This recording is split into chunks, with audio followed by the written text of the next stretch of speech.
بسم اللہ الرحمن الرحیم قال النبی صلی اللہ علیہ وسلم ما خالقت المال الزکاة الا اہلکتہ، وقال النبی صلی اللہ علیہ وسلم من ادى زکاة مالہ ذهب عنہ شرہ۔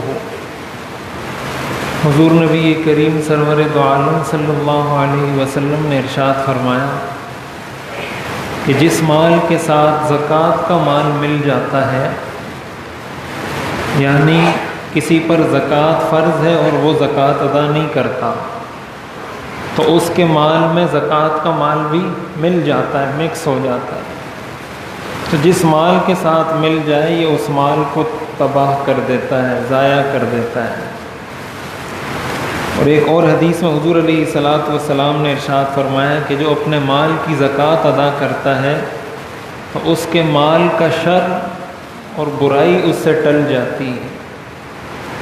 اسلام کے 5 بنیادی ستون ہیں، جن میں سے ایک اہم ستون وہ زکوٰۃ ہے۔ حدیث شریف میں آتا ہے بنی الاسلام علی 5، کہ اسلام کی بنیاد 5 چیزوں پر رکھی گئی ہے، ان میں سے ایک ستون وہ زکوٰۃ ہے۔ زکوٰۃ کی اسلام کی نظر میں بہت زیادہ اہمیت ہے۔ قرآن کریم میں جہاں بھی نماز کا حکم ہے وہاں زکوٰۃ کا بھی حکم ہے، اقیموا الصلاۃ وآتوا الزکاۃ۔ جہاں بھی قرآن کریم میں آیا ہے اقیموا الصلاۃ، اسی کے ساتھ آیا ہے آتوا الزکاۃ، نماز قائم کرو زکوٰۃ ادا کرو، نماز قائم کرو زکوٰۃ ادا کرو۔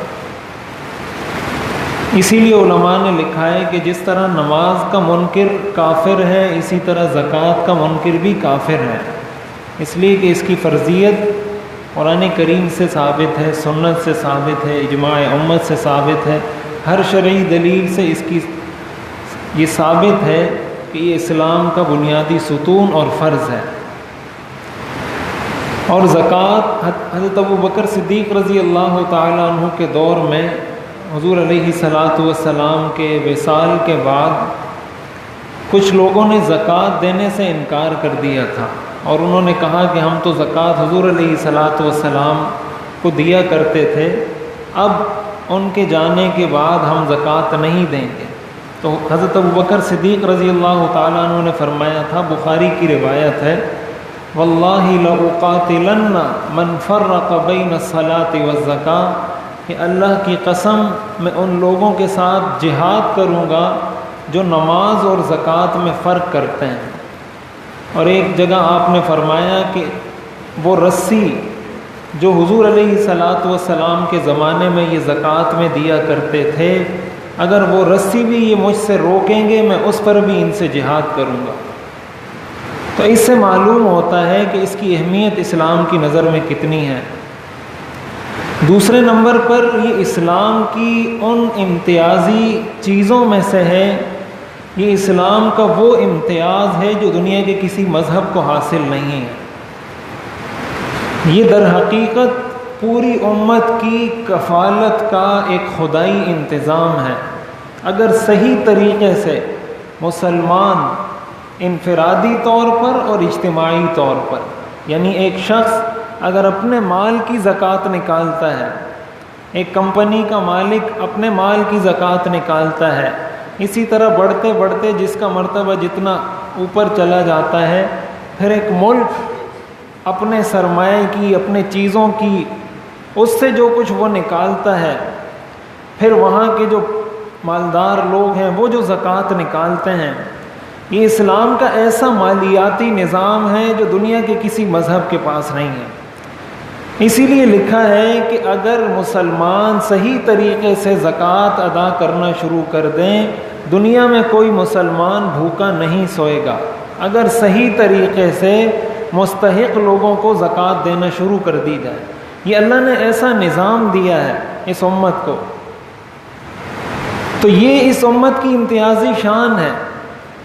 اور دوسرے نمبر پر اس کی اہمیت اس لیے بھی ہے کہ انسان جب دوسرے کو زکوٰۃ دیتا ہے اس کے دل میں دوسروں کے لیے ہمدردی پیدا ہوتی ہے، اس کو دوسروں کا احساس ہوتا ہے، اسی طرح اس کے دل سے مال کی محبت نکلتی ہے۔ مال سے محبت کرنا یہ انسان کی فطرت میں ہے، انسان فطری طور پر مال سے محبت کرتا ہے، لیکن اللہ تعالیٰ نے اس کی کچھ حدود متعین کی ہیں کہ یہ محبت ایسی نہیں ہونی چاہیے کہ تمہارے دل میں بیٹھ جائے اور تم اپنے مالی تقاضوں کو ترجیح دے دو اور شریعت کے تقاضوں کو دبا دو۔ اس لیے شریعت نے زکوٰۃ فرض کی ہے کہ اپنا یہ پسندیدہ مال نکالو۔ تو اس کے بہت سارے انفرادی اور اجتماعی فوائد ہیں، اور اگر کوئی نہیں دیتا، قرآن کریم میں آتا ہے والذین یکنزون الذھب والفضة ولا ينفقونها فی سبیل اللہ فبشرہم بعذاب علیم، کہ جو سونا چاندی جمع کر کے رکھتے ہیں اور خرچ نہیں کرتے تو ان کو دردناک عذاب کی خوشخبری سنا دو۔ اور حدیث شریف میں آتا ہے کہ قیامت کے دن زکوٰۃ نہ دینے والے کے گلے میں ایک طوق ڈالا جائے گا، سانپ، اور انتہائی وحشتناک سانپ ہوگا جو اس کے گرد پورا لپٹ جائے گا اور اس کو کہے گا انا مالک انا کنزک، میں تیرا مال ہوں، میں تیرا خزانہ ہوں۔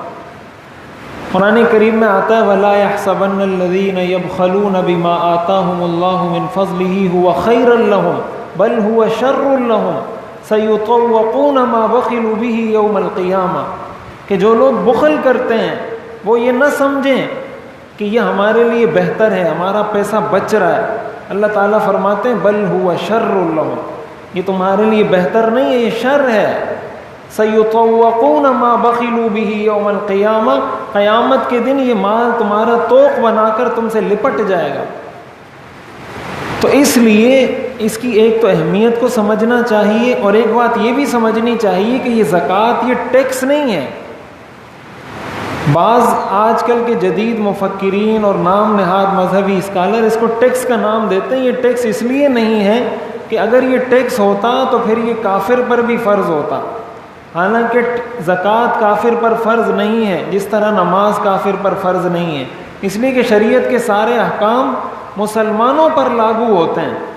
کافر کی طرف تو شریعت کا حکم یہ ہے کہ مسلمان ہو جاؤ، اور مسلمان کی طرف حکم یہ ہے کہ نماز پڑھو، زکوٰۃ دو، حج کرو، یہ سارے کام کرو۔ تو یہ عبادت ہے، یہ خالص عبادت ہے جو اللہ تعالیٰ نے اس امت پر فرض کی ہے۔ تو اس لیے، اور اس کا ایک فائدہ یہ بھی ذکر کیا گیا ہے حدیث کے اندر کہ جس مال سے زکوٰۃ نکالی جاتی ہے وہ مال محفوظ ہو جاتا ہے۔ جیسے میں نے یہ حدیث پڑھی کہ اگر زکوٰۃ کا مال، کسی پر زکوٰۃ فرض ہے اور وہ نہیں نکال رہا ہے، اس کا مطلب اس کے مال میں زکوٰۃ کا مال بھی ملا ہوا ہے، تو جس مال کے ساتھ زکوٰۃ کا مال مل جاتا ہے وہ اس مال کو تباہ کر دیتا ہے، ضائع کر دیتا ہے۔ اب کبھی ایسا ہوتا ہے کہ دیکھنے میں انسان یہ سمجھتا ہے کہ میرا مال ضائع نہیں ہوا، اور کبھی دیکھنے میں ایسا ہوتا ہے کہ زکوٰۃ دینے کے بعد بھی کوئی نقصان ہو جاتا ہے۔ تو یہ بات بھی اچھے طریقے سے سمجھنی چاہیے۔ یہ بالکل ایسا ہی ہے جیسے انسان، قرآن نے کہا یمحق اللہ الربا ویربی الصدقات، کہ اللہ صدقات کو بڑھاتا ہے، سود کو گھٹاتا ہے۔ اب دکھنے میں تو سود بڑھتا ہے، صدقات سے تو مال گھٹتا ہے۔ اگر انسان دیکھے تو جب انسان صدقہ دیتا ہے، اس کے پاس 100 روپے تھے، 10 روپے دیے تو 90 روپے بچ جاتے ہیں، 110 تو نہیں ہوتے۔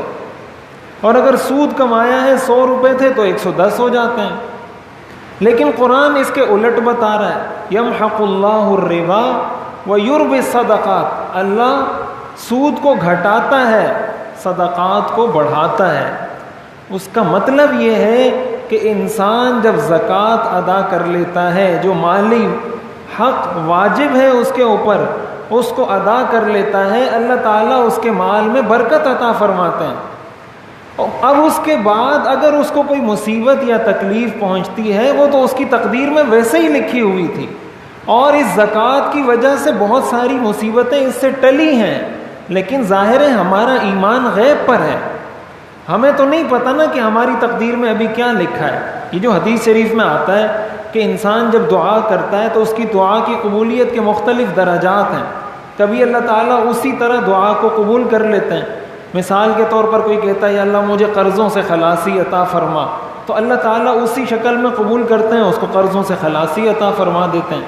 اور حدیث میں آتا ہے کبھی ایسا ہوتا ہے کہ اس کی دعا اس شکل میں قبول نہیں ہوتی، بلکہ اس دعا کی وجہ سے اللہ کوئی برائی ٹال دیتے ہیں، اب یہ بات تو طے ہے، حتمی ہے، یقینی بات ہے. اب برائی ٹالنے کا کیا مطلب؟ ایک شخص کی قسمت میں لکھا ہوا ہے کہ ابھی یہاں سے نکلے گا اور اس کا روڈ پر ایکسیڈنٹ ہوگا اور اس کی ٹانگ ٹوٹ جائے گی. وہ اللہ سے دعا مانگ رہا ہے کہ یا اللہ مجھے قرضوں سے خلاصی عطا فرما. اللہ تعالیٰ اس کی اس دعا کی برکت سے اس کی ٹانگ ٹوٹنے سے بچا لیتے ہیں. وہ کہتا ہے میری دعا قبول نہیں ہوتی.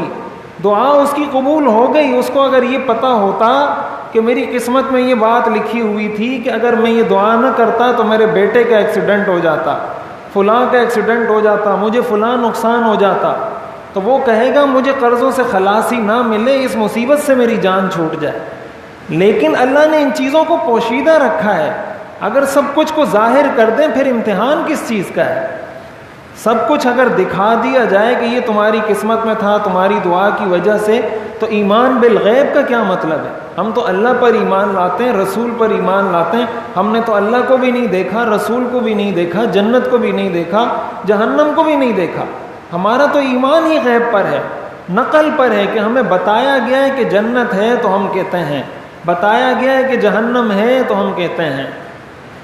تو اس لیے زکوٰۃ کے بارے میں بھی جو یہ فرمایا گیا کہ زکوٰۃ سے انسان کا مال محفوظ ہو جاتا ہے تو وہ یقینی طور پر محفوظ ہوتا ہے. اگر اس کو کوئی مالی مصیبت پھر بھی پہنچتی ہے، پہلی بات تو یہ ہے کہ وہ اپنے اس عمل پہ غور کرے، آیا اس نے مال کی صحیح زکوٰۃ ادا کی تھی یا نہیں، اپنے مال کا صحیح حساب لگایا تھا یا نہیں. اگر صحیح حساب لگایا تھا، مستحق تک پہنچائی تھی یا نہیں. ایسا تو نہیں ہے کہ زکوٰۃ آپ نے نکال دی کسی غیر مستحق کو دے دی، وہ تو ادا ہی نہیں ہوتی. انسان تو یہ سمجھ رہا ہوتا ہے کہ میں نے ادا کر دی، لیکن غیر مستحق کے ہاتھ میں جانے کی وجہ سے وہ ادا ہی نہ ہوئی. جب ادا نہ ہوئی تو وہ وبال تو آئے گا جو زکوٰۃ نہ دینے پر ہوتا ہے. اسی لیے کہا جاتا ہے کہ زکوٰۃ دی جائے تو تحقیق کر کے دی جائے. آپ کو پتہ ہونا چاہیے کہ یہ مستحق زکوٰۃ ہے یا نہیں. ہمارے ہاں بس کہتے ہیں یہ غریب آدمی ہے، بس اس کو دے دیا. اب وہ دکھنے میں غریب ہوتا ہے، لیکن شریعت جس کو غریب مانتی ہے اور شریعت جس کو امیر مانتی ہے، شریعت کا ایک معیار ہے، ایک پیمانہ ہے. اس کو ہم آگے انشاءاللہ اگلے دنوں میں ذکر کریں گے. تو پہلے تو یہ تحقیق کی جائے، اس کے بعد بھی اگر صحیح طریقے سے ادا کی ہے اور پھر بھی کوئی مصیبت پہنچتی ہے تو انسان کو اس بات کا یقین رکھنا چاہیے کہ میرے اوپر کوئی بہت بڑی مصیبت آنے والی تھی، مالی مصیبت اس زکوٰۃ کی وجہ سے ٹل گئی ہے. یہ جو مصیبت آئی ہے یہ تو میرے کسی گناہ کی وجہ سے آئی ہوگی. اس لیے کہ قرآن میں تو یہ بھی آتا ہے ما اصاب من مصیبت فبما کسبت ایدیکم، کہ تمہیں نقصان تمہارے گناہوں کی وجہ سے پہنچتا ہے. اس کو یہ چیز تو نظر آتی ہے کہ میں نے زکوٰۃ ادا کر لی، یہ اس کو نظر نہیں آتا کہ میں نے اپنی زندگی میں گناہ کتنے کیے ہیں. تو زکوٰۃ کی وجہ سے تو اللہ نے ٹال دی تھی، لیکن اتنی نافرمانیاں کی تھیں وہ بھی تو اپنا کوئی اثر دکھائیں گی. تو اس کی وجہ سے وہ مصیبت آتی ہے، اس کی وجہ سے وہ تکلیف آتی ہے. حقیقی معنوں میں اگر انسان صحیح طریقے پہ شریعت پر عمل کرے اور پھر صحیح زکوٰۃ نکالے، اللہ تعالیٰ اس کو محفوظ فرماتے ہیں. اور اس سے انسان کے مال میں بھی برکت ہوتی ہے، اولاد میں بھی برکت ہوتی ہے، رزق میں بھی برکت ہوتی ہے. اس لیے جو لوگ صاحب نصاب ہوں ان پر زکوٰۃ ادا کرنا فرض ہے. اور اللہ تعالیٰ نے 2.5% رکھا ہے. مال تو سارا اللہ کا ہے. اگر اللہ تعالیٰ یہ کہہ دیتا جتنا مال ہے سب کی زکوٰۃ دینی ہے، تو کیا انسان کہہ سکتا تھا کہ میں نہیں دیتا؟ دینی پڑتی، لازم ہوتی. لیکن اللہ تعالیٰ نے کہا 2.5% دے دو. سارا مال اپنے پاس رکھو. 100 روپے ہیں، 100 روپے میں سے 2.5 روپے دے دو. 1 لاکھ روپے ہیں، اس میں سے 2,500 روپے دے دو. باقی سارے اپنے پاس رکھو. اتنی کم پرسنٹیج رکھی ہے، اتنا کم فیصد رکھا ہے اللہ نے. اور یہ مال کوئی ہم اللہ کو تو نہیں دیتے، ہمارے مال کی کوئی اللہ کو ضرورت تو نہیں ہے. قرآن کریم میں آتا ہے لَن يَنَالَ اللَّهَ لُحُومُهَا وَلَا دِمَاؤُهَا وَلَكِن يَنَالُهُ التَّقْوَى مِنكُمْ. تم جو قربانی کرتے ہو تو قربانی کا گوشت خود کھاتے ہو یا اللہ کو کھلاتے ہو؟ قربانی کا گوشت تو تم خود کھاتے ہو، اللہ کو تھوڑی ملتا ہے تمہارا گوشت. زکوٰۃ تو تم آپس میں ایک دوسرے کو دیتے ہو، اللہ کو تھوڑی ملتی ہے تمہاری زکوٰۃ. اللہ کو تو وہ تقویٰ ملتا ہے کہ کس نیت سے، کس جذبے سے، کس ارادے سے اس نے یہ عمل کیا ہے. تو جب اللہ نے اتنا مال دیا ہے اور اس میں